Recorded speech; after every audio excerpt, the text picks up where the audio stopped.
सब लोग डांडिया के पीछे इन्हें वे धीरे धीरे पागल होते जा रहे हैं, स्पेशली अगर हम यंगस्टर्स की बात करें।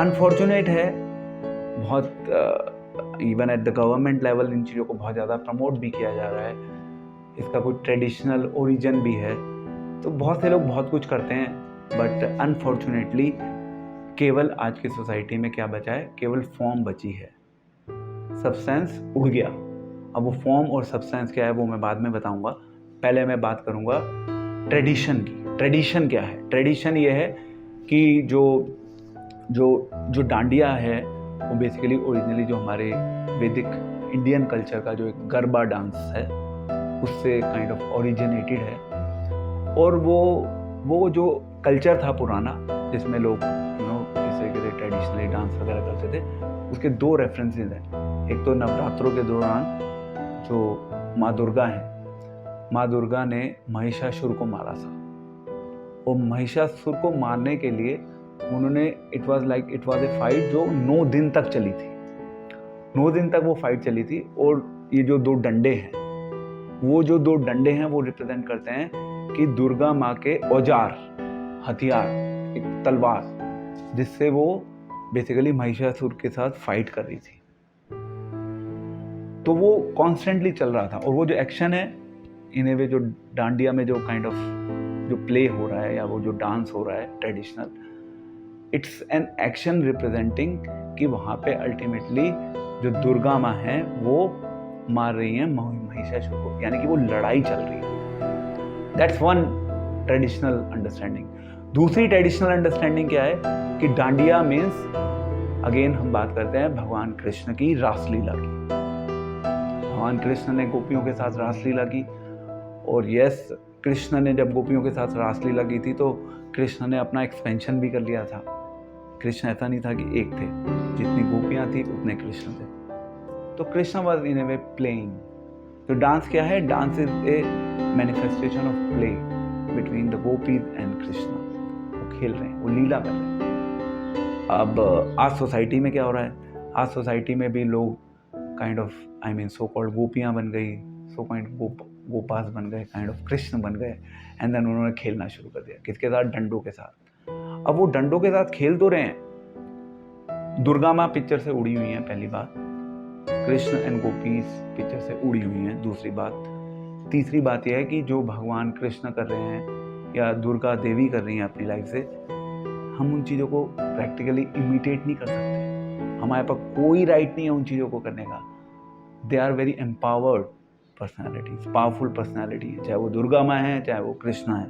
तो उनकी लाइफ को हम, ऐसा नहीं कि उनकी लाइफ को हम फॉलो करना शुरू कर दें एज इट इज। तो जो ऐसा करेगा वो एक बहुत डेंजरस सिचुएशन में चला जाएगा। और दूसरा ये है कि जितने भी ये डांडिया नाइट्स वगैरह हो रहे हैं, अल्टीमेटली क्या हो रहा है इसमें there is no concept of mother Durga as such. कोई सोच ही नहीं रहा दुर्गा माँ के बारे में, कोई चिंतन भी नहीं कर रहा, कोई कृष्ण के बारे में चिंतन नहीं कर रहा, कोई राधा के बारे में चिंतन नहीं कर रहा, कोई गोपियों के बारे में नहीं सोच रहा। सब क्या कर रहे हैं? सब इंजॉय कर रहे हैं। Ultimately propensity to enjoy is there. उस इंजॉयमेंट में वो इन ए वे पागल हो चुके हैं, उसके नशे में चूर हो चुके हैं। गाने कैसे होते हैं? गाने ऐसे होते हैं जिनका कोई सर पैर नहीं होता। Too much of western loud music, ठीक है, कुछ इंडियन ट्रेडिशनल म्यूजिक भी हो सकता है, बट जनरली उन गानों का भी कोई स्पिरिचुअल सिग्निफिकेंस, स्पिरिचुअल रेलेवेंस नहीं होता, केवल ड्रामेबाजी होती है। सो डांडिया का ड्रामा डंडों के साथ। तो हमने बात करी थी शुरू में अभी सब्सटेंस एंड फॉर्म की। तो जैसे अब ये मेरे हाथ में घड़ी है, ठीक है, you can see this watch in my hand. So this is watch. इस वॉच को जिसने भी मैन्युफैक्चर किया है, इस वॉच को मैन्युफैक्चर किया गया है कि भाई ये घड़ी मैं अपने हाथों पे बांध के इसको यूज करूं। लेट्स से अगर मेरा हाथ नहीं होता तो ये घड़ी कोई बनाता? ये घड़ी नहीं बनती, इस घड़ी की रेलेवेंस खत्म हो जाती है ना। तो अब इसमें वॉच क्या है? वॉच क्या है?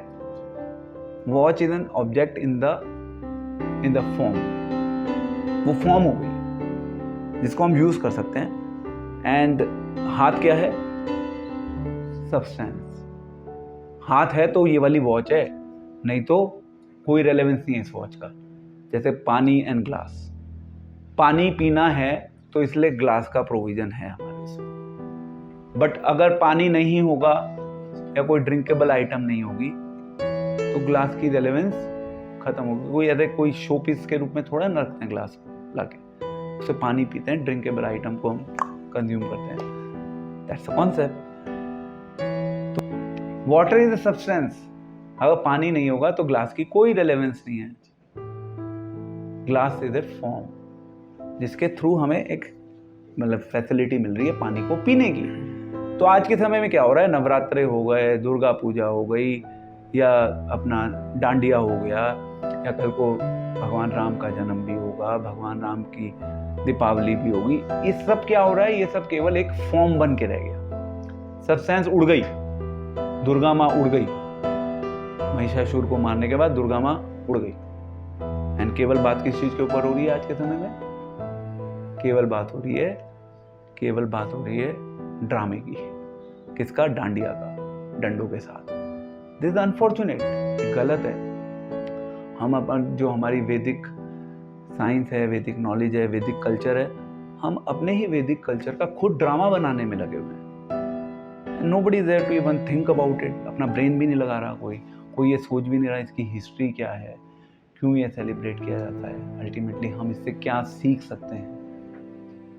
हर चीज़ को वेस्टर्न फ्लेवर देना बहुत प्रॉब्लम वाला विषय है अपने आप में। इसका कोई सॉल्यूशन तो शायद नहीं है, बट एटलीस्ट हम if we are truly following Sanatan Dharma, तो हमें अपने सनातन धर्म को सही स्पिरिट में फॉलो करना चाहिए। अपने सनातन धर्म का हमें खुद ही ड्रामा नहीं बनाना चाहिए। पार्टी करनी है वैसे पार्टी कर लो, सो कॉल्ड न्यू ईयर की पार्टी है वो ठीक है, न्यू ईयर के नाम पे हो रही है, उसका कोई स्पिरिचुअल बैकअप नहीं है, ड्रामेबाजी है, इंजॉयमेंट के लिए हो रही है, वो इट इज़ एक्सेप्टेबल। बट अगर आप यहाँ पे डांडिया को दुर्गा रानी से, दुर्गा माँ से जोड़ रहे हो, कृष्ण से जोड़ रहे हो, तो आप प्रैक्टिकली खिलवाड़ कर रहे हो अपने सनातन धर्म के साथ।